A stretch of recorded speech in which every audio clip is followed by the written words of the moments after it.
of this MOSFET to the new form that is called single electron transistor. Just I said the single electron transistor, single SET is the modification of this main part. That this is MOSFET. If you modify it to the as the quantum device, that's first modified next generation transistor is the single electron transistor. Or there is another types of part that is called tunnel FET.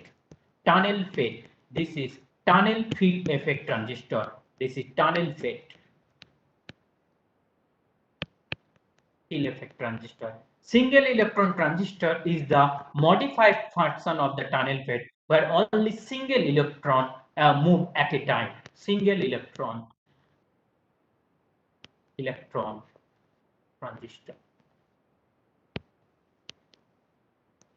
So you can think of how the technology, semiconductor technology, move on from first the semiconductor technology developed is the silicon diode, means any diode, p-n junction diode, semiconductor diode is there. Then the next is the BJT, bipolar junction transistor. So this is a transistor we call BJT. Next, the modified version is the field effect transistor. Field effect transistor have two parts: JFET, junction field effect transistor, and MOSFET or MISFET, metal oxide semiconductor field effect transistor.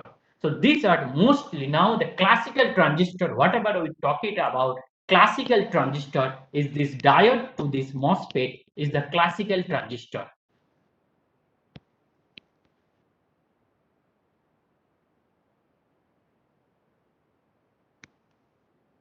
Classical transistor is mostly is the still now all the electronics device we are using is based on this diode, BJT, FET, and MOSFET. Mostly nowadays is all of the storing, but BJT is only specific purpose it's used, but most of the case diode and this MOSFET is used for your or any storing property, whatever you are using the calculator, computer, etc. That is based on this MOSFET.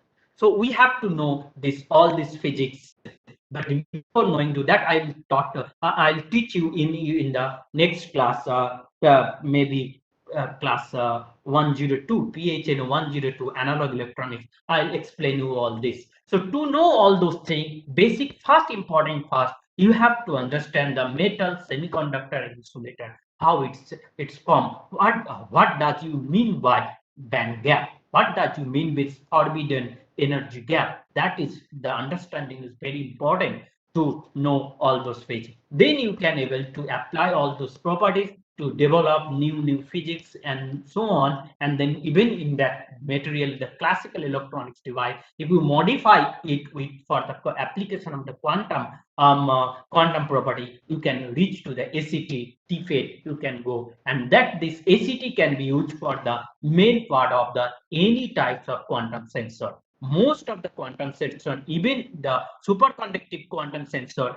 ACT is one of the main part, or the tunnel FET or tunnel junction is important for any types of application. So this tunneling property is the quantum mechanical property, and the discreteness property means like discrete energy level is the property of the quantum property, or the spin property is also quantum property. So if you able to control this property, and you can make the quantum device. And the future is, I can say that nowadays onwards, if you think from what, so when you end your BTech or your MSc or BSc course, I think 2020-25, this is the end of the classical approach. So we are in the computer, whatever we are increasing the speed, the procedure we are following this classical way, this the size, minimum size of the transistor, that should be made within 2025, and then we have to go for the next technology, that is the quantum is the quantum technology, the future. So that direction we have to go, and research is going last 2 decades, mainly I can say last 2 decades, huge effort given by several researchers and scientists is for the development of these types of electronics devices. Nowadays few part you can say low temperature with superconductive qubit are in the market. It means for the Google and the DOF, they are making superconducting based qubit. Other qubit are also in the process, especially silicon based and the single atom based qubit are in the process. Single atom, only one atom is the main problem. Single atom based transistor, single atom transistor or qubit are in the process of the development, in the stage of development. So optics based is also the qubit formation are also going on. There are several technology you can focus on. So now I just want to go little bit about the semiconductor. What does you mean the semiconductor band gap? That we have to understand.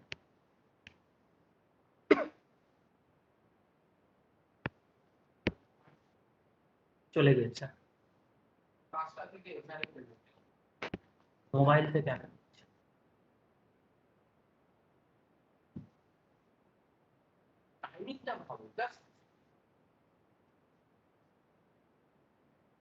আমার চলে গেছে, আমি মাঝখানে দেখুন class হচ্ছে না mobile থেকে। Okay, sorry for this. So another professor need internet, so semiconductor band gap, one important thing. And okay, so I want to. Can you share the mobile number of your seer? Because Professor Deep Rai Chaudhary. So Dibakar Rai Chaudhary want your number because you want to schedule the class for your, or so some class you want to schedule because he missed due to his health issue. So you can share mobile number to me, or you can email me your mobile number. Okay, I'll collect it. The important thing is semiconductor band gap. What does you mean the band gap? Very important thing. To start with to get the information about the semiconductor band gap, first I will explain. I'll start from the atomic structure. So you know the Bohr model, atomic model. If you think on Bohr's atomic model, what does it mean? It means that I don't go back more, but I want to focus that as per this Bohr concept. Before that, Rutherford alpha particle experiment is there. You know, hope you know all those things. This is the nucleus.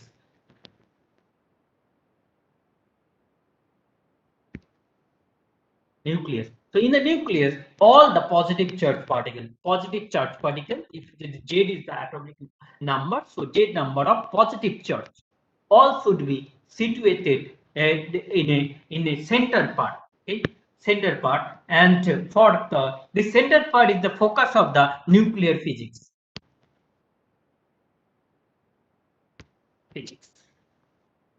For semiconductor part, any material phenomena, whatever is going on, we don't need to go what is going on inside the nucleus. Just you consider it's a positive charge particle. In physics, chemistry, biology, if you think what is going on, mostly you don't need to think what is happening inside the nucleus unless you apply very, very high energy. That is the nuclear physics or the field of the high energy physics.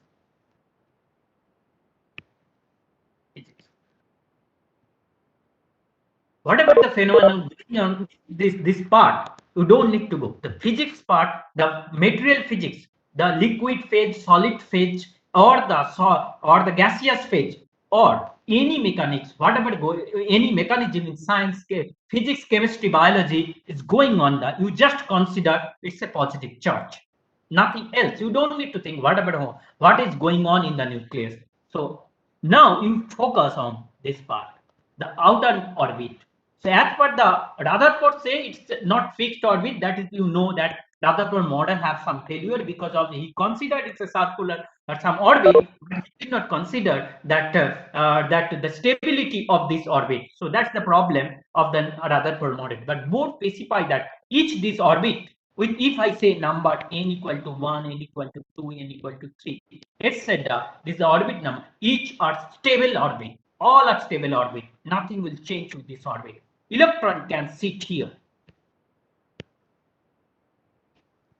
So electron can sit in this orbit, and the condition he given that the centripetal force of this, that is mv square. If v the velocity of this linear velocity, if we consider, then the angular momentum is mv square by r. The centripetal force, or force should be mv square by r. That should be equal to the attraction force between this electron and the nucleus.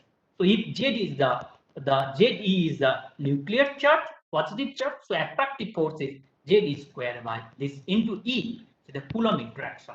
4 pi epsilon 0, it's the vacuum, so it's 0. If it's not vacuum, if it's any medium, for it is a vacuum, so we consider epsilon 0, it's a constant, you know this value, and then you can put this value.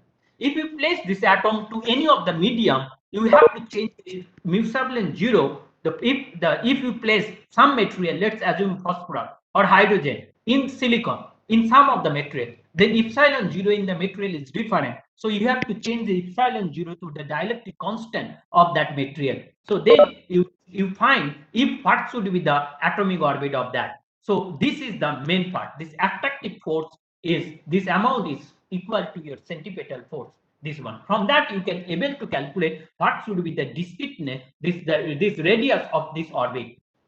You can able to get this radius r1, r1, r2, r3, and etc. From there you can also able to calculate the energy, total energy of the system. Total energy constant, it's constituted with the kinetic energy plus the potential energy V, that is the potential energy.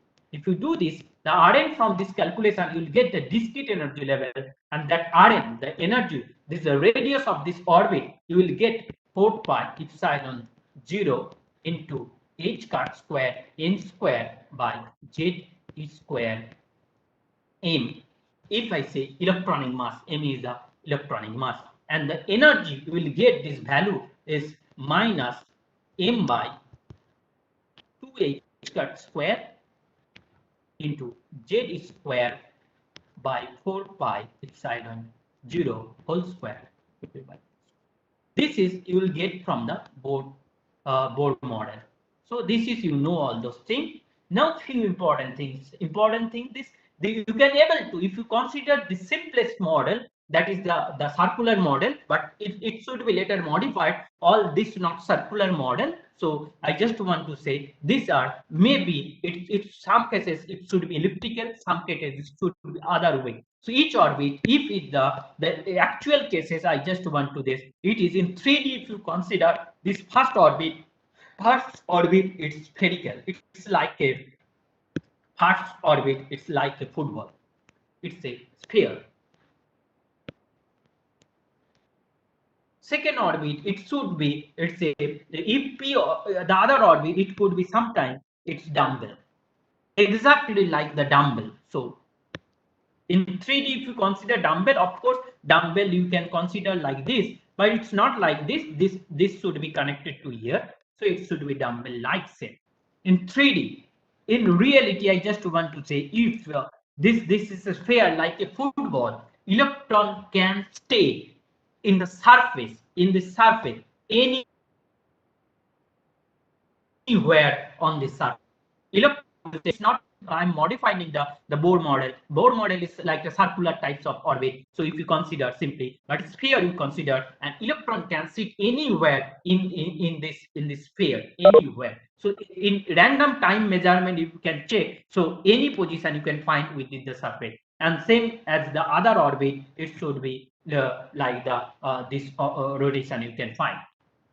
So this is the important thing you should consider. The energy of this, each of this radius, average radius of this, you can find r equal to 1. You can put n equal to 1. So r1 equal to, we can get 4 pi epsilon. H cut square is the h by, h is the Planck constant, h cut is the h by 2 pi. H is the Planck constant. This is the Planck constant. So 4 pi h cut square by z square by me. Me is the electronic mass. So you can get the first orbit, then put n equal to 2. You can find the radius of the second orbit. Same way, you can, radius of the second orbit should be the bigger than the first orbit, and the third orbit, the radius should be higher than the third orbit. So why this is happening, you can say, you can consider the radius of the first orbit is closer to the nucleus, so it's highly attracted by the nucleus. Second orbit is a little away from the first orbit, so from the nucleus, so its radius should be low, and the third orbit should be bigger, fourth orbit should be more bigger, fifth orbit should be more bigger. If otherwise, if you calculate in the same way this energy level for the ground state of the hydrogen atom, if you consider Z equal to 1 and put all other value, this should be 13.6 electrovolt. If you go for the other orbit E2, it should be minus 13.6 divided by n square by 4. This is the orbit E2. E3, now if you want to calculate, it should be 13.6 divided by 9 electrovolt. Now you consider the other way, you can try to understand the orbit. What does it mean? The radius of the first orbit, if I say this radius is the radius is the R1 is 4. This radius is something, if you calculate femto ampere, it should femtometer, it should come at some so it should be some femtometer, so it again it will increase. So this the order is the n square, it will increase in the n square level. You now consider that closer to the nucleus force, the if you want to remove the electron from the first orbit to the outside the attraction of the nucleus, that we call it the vacuum level. So if you remove the attraction of the nucleus to the first closer orbit is higher, so radius should be low, and the energy required to remove the electron from this first orbit to the outside the attraction of the nucleus should be higher. So that's why you can, radius is low and energy required to remove the electron from the first orbit is higher, 13.6.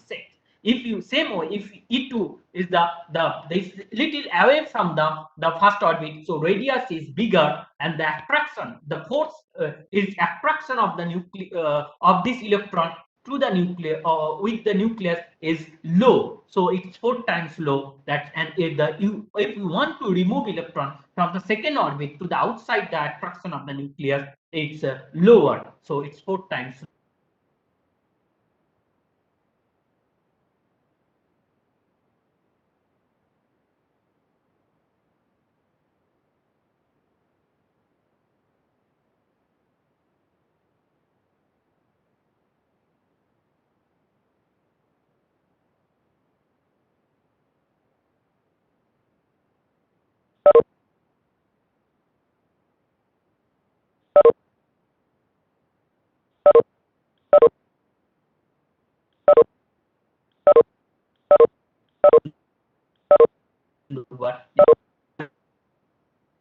For this 1, 2, 3, 4, etc. Any is good in value.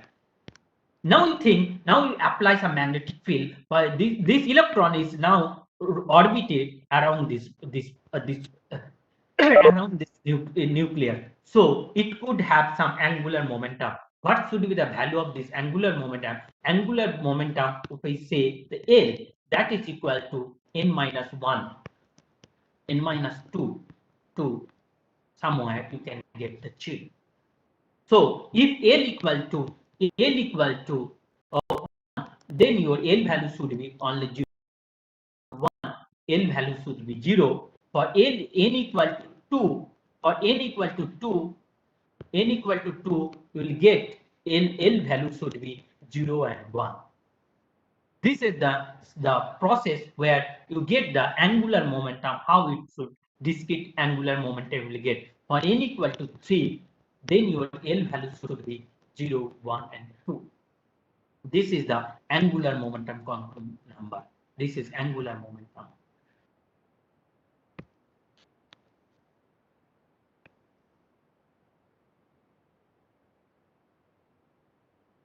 Someone saying something in the, just a moment.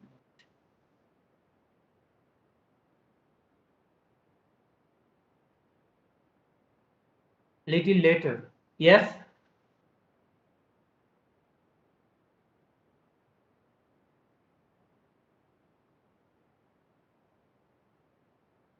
क्या हुआ?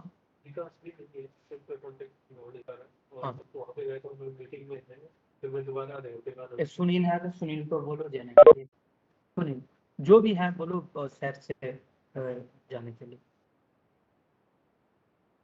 Okay, so I think already over time, so you have the next class. I have to stop somewhere here. So due to this issue, delayed somehow.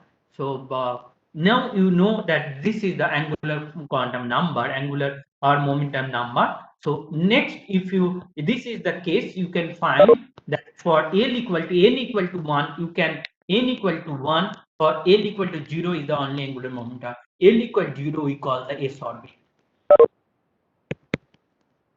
For n equal to 2, you have two L value 0 and L equal to 1. That is s orbit. And L equal to 1 is the p orbit. For n equal to 3, you have L equal to 0, 1 and 2. S orbit, p orbit and the d orbit. This is the process of construction the orbit. So next day I'll start from here. I'll start from here to explain you how you can molecular interaction between few more atoms. If you do a molecular interaction, how band gap will form. That is the I will explain you how this band gap will form in the next day. Then I'll explain you how to create the device from that. So I'll stop here. So if you have any queries, let me know.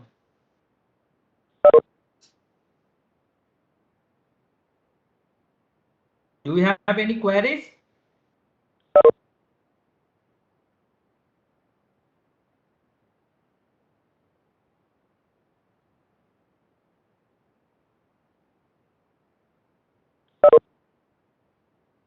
So if you don't have any queries, I'll stop here.